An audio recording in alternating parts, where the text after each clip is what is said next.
cela donne l'impression pour vous que les médias, la communication ne sont pas importantes pour le gouvernement. Et pourtant, c'est un secteur hautement utile pour la nation, pour la communication globalement et pour le pays. Et je vais vous dire que ce n'est pas du tout le sens que revêt pour moi la suppression de ce ministère, du tout, bien au contraire. Vous savez, on fait des choses pendant des décennies et si on se rend compte que ce n'est pas la meilleure façon de fonctionner, il faut se corriger. C'est ça qui fait un monde d'avancer. C'est tout cela qui est extraordinaire. Mieux construire son développement en tenant compte des erreurs qu'on a pu commettre sur des décennies. Ça nous appelons un peu, par excès de langage, ce ministère de la communication. En fait, c'est le ministère de la communication, il fallait dire. Parce que le rôle de ce ministère est sectoriel, donc dans le gouvernement, le secteur des communications, s'occupe des médias, c'est vrai, des règles qui régissent les médias, de la déontologie, de la promotion des médias, que ce soit des médias publics ou des médias privés, les moyens que l'État peut apporter aux uns aux autres pour leur développement, leur formation, leur promotion, mais s'occupe également de tout ce qui est technologie de communication. Les outils, les mécanismes, les équipements de communication qui servent aussi bien aux médias publics que les médias privés. Donc en principe, ce secteur, ce ministère qui a ces prérogatives-là devrait travailler pour l'ensemble des médias publics et privés, y compris les outils qu'utilisent donc ces médias pour leur métier, leur mission.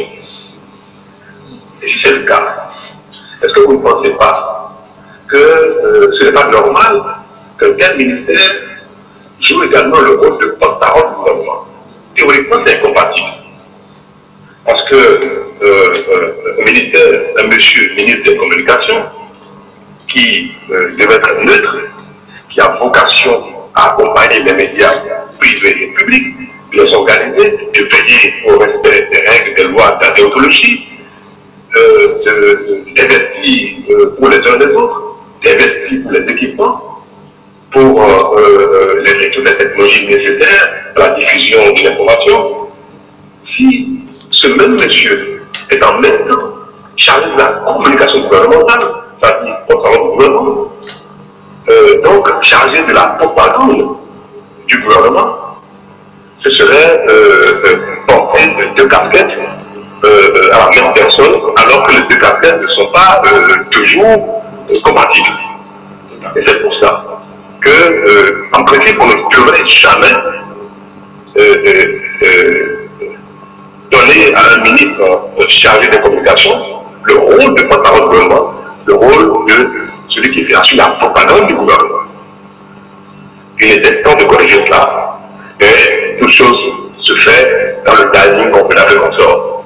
Pendant ce deuxième mandat, où nous avons été d'ailleurs encore plus loin, d'améliorer nos performances, d'améliorer nos pratiques, de corriger nos erreurs, de donner enfin à notre pays l'allure de grande nation, de grand pays, comme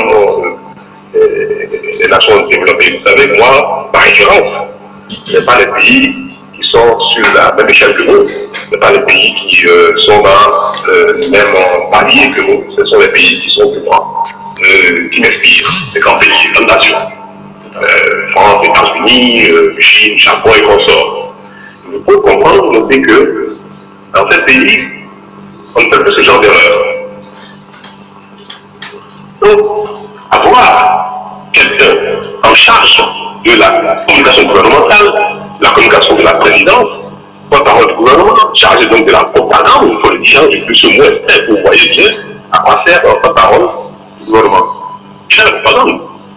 Donc, que cette fonction de propagande du gouvernement ne se mélange pas avec les fonctions régaliennes qui devraient être neutres. C'est ça le paradoxe et la complexité de la chose gouvernementale. il faut travailler pour l'ensemble des concitoyens, il faut travailler pour tout le monde, et en même temps, travailler pour soi-même, c'est-à-dire son régime, alors que le pays appartient aussi bien au régime en place, à l'opposition, aux contradicteurs, et il faut se garder à ne pas à laisser certaines fonctions s'exercer conformément à cette complexité de la vie politique.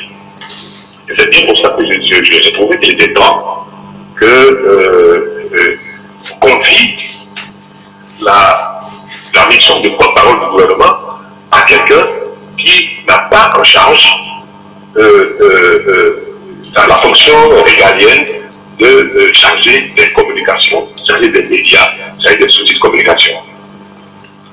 Mais on aurait pu garder donc ce ministère et lui enlever la mission de porte-parole du gouvernement. Donc avoir le ministère des communications et avoir de charger de la communication gouvernementale ou le porte-parole du gouvernement à part. C'est pourquoi on a donc donné la communication gouvernementale à quelqu'un et puis on a supprimé le ministère des communications. C'est pour une raison d'efficacité, de charge de travail. Je vais vous faire comprendre, ça vous le découvrez dans les jours à venir, que la Poste, qui a toujours été prise en compte des ministères en charge des communications, aujourd'hui, le rôle postal même de la Poste devient désuet. De plus en plus, ça va reculer, ça va ainsi dans le temps. Toutes les postes aujourd'hui se développent, mais développent l'activité bancaire. Donc nous avons décidé que la Poste du Bénin va, dans les jours, mois à venir, c'est déjà en cours d'ailleurs, nous faisons des travaux sans là, la Poste du Bénin va davantage se consacrer sur l'activité bancaire. De sorte que nous ayons dans toutes nos communes des bureaux de poste qui comportent essentiellement, surtout, l'activité bancaire. Et cela marque dans beaucoup de communes, qui sont des communes à potentiel économique énorme, qui sont des producteurs, et il n'y a aucune structure bancaire.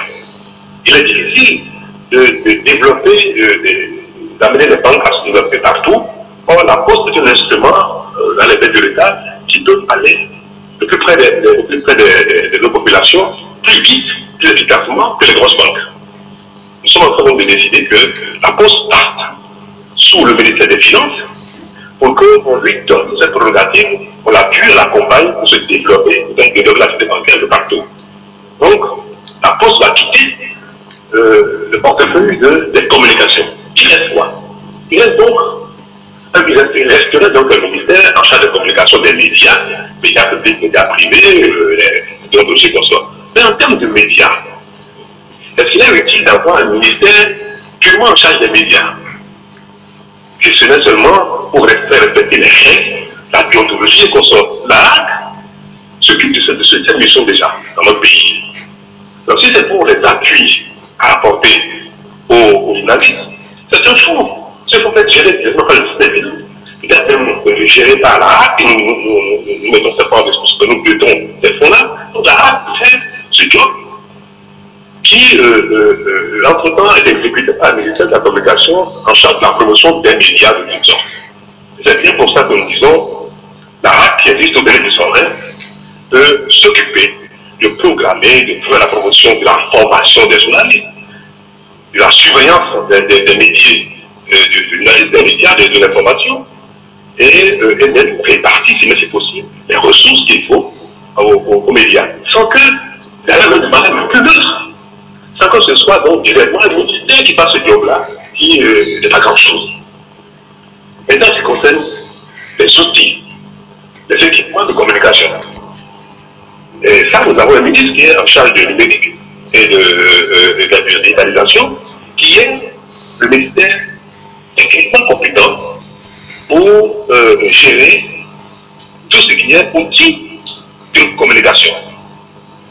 Donc, nous avons réparti les rôles de manière à rendre plus efficace la gouvernementale au service à la fois des médias, des outils de communication, de la Poste et consorts. Voilà donc, globalement, je vais essayer de me résumer, d'être assez long, ce qui sous-tend cette stratégie de répartition des missions dans les ministères, entre la HAC, le ministère du numérique, et puis le porte-parole du gouvernement qui, en fin de compte, va sortir dans un rôle de propagande, un rôle qui n'est pas neutre, sans que celui-ci soit amené à porter de casquette. Ce n'est pas que le ministre Onoda a démérité, pas du tout, au contraire, il a été extraordinaire, brillant, consort, mais chaque stratégie dans son temps, et aujourd'hui, il est appelé à d'autres fonctions. Vous constaterez bientôt que ses talents et son adhésion à l'action gouvernementale s'inscrira dans d'autres charges. Voilà ce que je voulais vous dire. Merci beaucoup. Excellence, Monsieur le Président.